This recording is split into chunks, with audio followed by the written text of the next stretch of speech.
Hello everyone.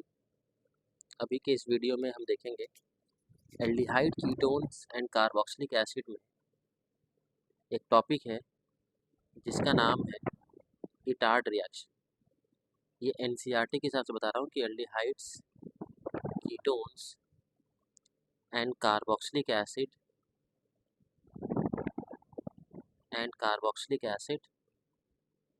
में topic है जिसका नाम है इटार्ड रिएक्शन। इटार्ड रिएक्शन क्या है? ये बहुत ही इम्पोर्टेंट है। ये बोर्ड लेवल पे, मेंस लेवल पे और एडवांस लेवल पे भी बहुत इंपॉर्टेंट है। क्वेश्चन पूछता है। हाँ, तरीका अलग होता है इटार्ड रिएक्शन पूछने का। मैं इस वीडियो में बहुत ही सिंपल तरीके से समझाऊंगा कि कैसे हम इटार्ड रिएक्शन को अच्छे से समझ सकते हैं। तो इटार्ड रिएक्शन होता क्या है?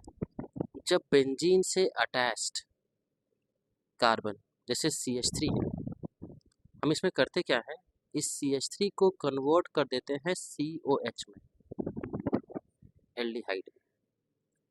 ठीक है, हम क्या करते हैं, बेंजीन से अटैच CH3 को हम कन्वर्ट करते हैं COH में। ठीक है, इसी में हम अलग तरीके का एक रिएजेंट यूज करते हैं। तो वो रिएजेंट क्या है समझते हैं, पहले प्रोसेस क्या है करके देखेंगे। तो इटार्ड रिएक्शन में होता क्या है, सबसे पहले हम टोलुइन लेते हैं बेंजीन से अटैच CH3, इसका रिएक्शन कराते हैं। इसको मैं ऐसे लिख रहा हूँ समझने के लिए कि CH है, यहाँ पे 2 हाइड्रोजन। एनसीईआरटी में बहुत कॉम्प्लेक्स तरीके से दिया है, बट मैं आपको सिंपल तरीके से समझा रहा हूँ। इसके साथ एक कंपाउंड लेते हैं CrO2Cl2। CrO2Cl2, बताओ आप CrO2Cl2 क्या होता है? CrO2Cl2 का नाम है क्रोमाइल क्लोराइड। क्या होता है रिएक्शन में? देखो, सबसे पहले तरीका समझना, एनसीईआरटी में दिया है, समझ में नहीं आएगा। ऐसे समझो कि ये दोनों क्रोमियम ऑक्सीजन का डबल बॉन्ड ब्रेक करता है। ठीक, और ये जो H है, ध्यान समझना, एक ऑक्सीजन से जाके ये कंबाइन करेगा, बॉन्ड ब्रेक करेगा, और ये H कहाँ चला जाएगा? O के पास। ध्यान से समझोगे फिर से, मैंने क्या बोला कि इस रिएक्शन में क्या होता है कि क्रोमियम ऑक्सीजन का बॉन्ड ब्रेक करता है।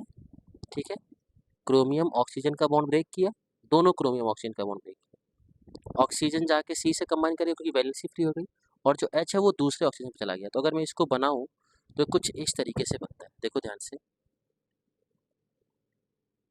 यहाँ पे इस तरीके से बनता है।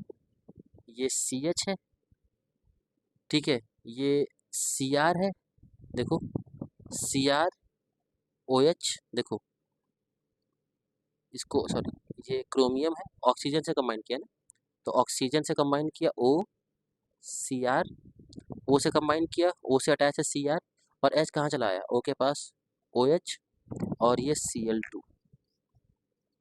देखो, 2 Cl तो पहले ही था, और O के पास आ गया H, तो OH में, और ऑक्सीजन से कंबाइन कर गया।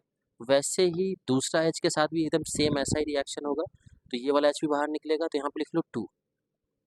ठीक है, तो यहाँ पे भी क्या मिल जाएगा? वही सेम, O, Cr, OH, और यहाँ पे 2 Cl2। ठीक है, इसको थोड़ा अच्छे से लिख लेते हैं।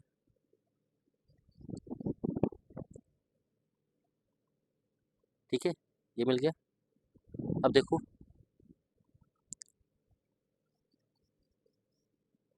हाँ,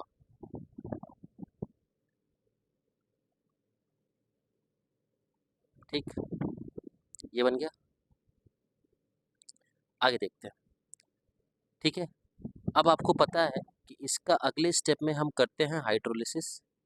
ठीक है, अगले स्टेप में यहाँ पे H+ वाटर ऐड करते हैं, और जब H+ वाटर ऐड करते हैं, इसको ऐसे याद रखो कि ये बॉन्ड ब्रेक कर जाएगा, क्रोम, ये CH और O वाला बॉन्ड। ठीक है, और ये मिल जाएगा, यहाँ पे आ जाएगा OH, इधर आ जाएगा H, ये ब्रेक कर जाएगा OH और H। ठीक है, और फाइनली क्या मिल जाएगा? देखो ध्यान से, यहाँ पे ये बॉन्ड ब्रेक किया, अब इधर बन जाएगा, देखो ध्यान से, ये बेंजीन है, ये CH, OH, OH, और आपको पता है कि एक कार्बन पे 2 OH अनस्टेबल है, तो यहाँ से H2O बाहर निकल जाता है, और फाइनली क्या मिल जाता है आपको? एल्डिहाइड। ये चाहिए था, ये मैंने आपको बताया था कि क्या होता है। ठीक है, तो इसको ऐसे भी याद रख सकते हो आप ठीक है, ये बार बार इतना स्टेप करने की जरूरत नहीं है। इसको मैं अगर लिखूँ तो मैं इसको ऐसे भी लिख सकता था कि इटार्ट रिएक्शन में क्या होता है, सबसे पहले हम लेते हैं CrO2Cl2 क्रोमाइल क्लोराइड, इसके साथ हम लेते हैं क्या, CH2 कार्बन डाइसल्फाइड, ये सॉल्वेंट होता है, और अगले स्टेप में हम इसका हाइड्रोलिसिस कर देते हैं H+ वाटर। तो क्या हो जाता है, ये कंपाउंड बन जाता है बेंजाल्डिहाइड। ठीक है, और बीच में ये जो इंटरमीडिएट बना है ना, ये बीच में ऐसे बनता है, इसको याद ही रखना, इसका नाम है chromium complex. Chromium complex. NCERT में इसको अलग तरीके से लिखा है।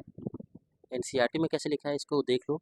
एनसीईआरटी में ऐसे लिखा है, ठीक है, इसको मैं ऐसे लिख रहा हूँ, बेंजीन से अटैच है, ये हो गया CH, अब देखो ध्यान से, O से कनेक्टेड है, ये हो गया OCrOH Cl2 का ट्वाइस। तो एनसीईआरटी में इस तरीके से लिखा है। ठीक है, वैसे अगर आपको मतलब वैसे आप याद ही किए होगे, लेकिन अगर ये तरीका देखो, ये लॉजिक तो ज़्यादा आसान है कि कैसे बना है और क्यों आया है OCrOH, अगर देखो तो समझ आ जाएगा कि क्यों आया है OCr, ठीक है, OH और 2 Cl2। देखो OCrOH Cl2 का ट्वाइस, क्योंकि 2 ग्रुप है। ठीक है, तो इधर क्वेश्चन कर लेते हैं। क्वेश्चन ये है कि मतलब सिंपल सा क्वेश्चन है, ज़्यादा मुश्किल नहीं है। क्वेश्चन ये है कि अगर आपने, ये कंपाउंड है, बेंजीन से अटैच है CH3 और इसके पैरा पे नाइट्रो है, अगर आपने इसका रिएक्शन कराया पहले स्टेप में क्रोमाइल क्लोराइड, इसके साथ आपने लिया सॉल्वेंट CH2 और अगले स्टेप में इसका आपने कर दिया हाइड्रोलिसिस, तो बताओ क्या बनेगा। तो आपको पता होना चाहिए, अभी मैंने बताया आपको कि CH3 वाला पार्ट क्या हो जाता है, COH में कन्वर्ट हो जाता है। ठीक है, तो इसको कन्वर्ट कर लेते हैं COH में, तो CH3 वाला पार्ट कन्वर्ट हो गया COH में। ठीक है, एक बार मेंस या नीट में ऐसा एक क्वेश्चन पूछा था। क्वेश्चन कैसा था, मतलब यही सेम क्वेश्चन था कि उसने लिख दिया था कि ये एक रिएक्शन है टोलुइन, यही रिएक्शन लिखा था, और इसको इसने कन्वर्ट कर दिया था बेंजाल्डिहाइड में, और पूछा था, यहाँ पे रीजन भी दे दिया था कि CrO2Cl2 के साथ कार्बन डाइसल्फाइड है और H+ water.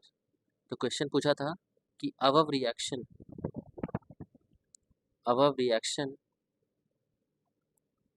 is a type of, पहला ऑप्शन ए स्टेफन रिडक्शन, ठीक है, दूसरा रोजनमंड रिडक्शन,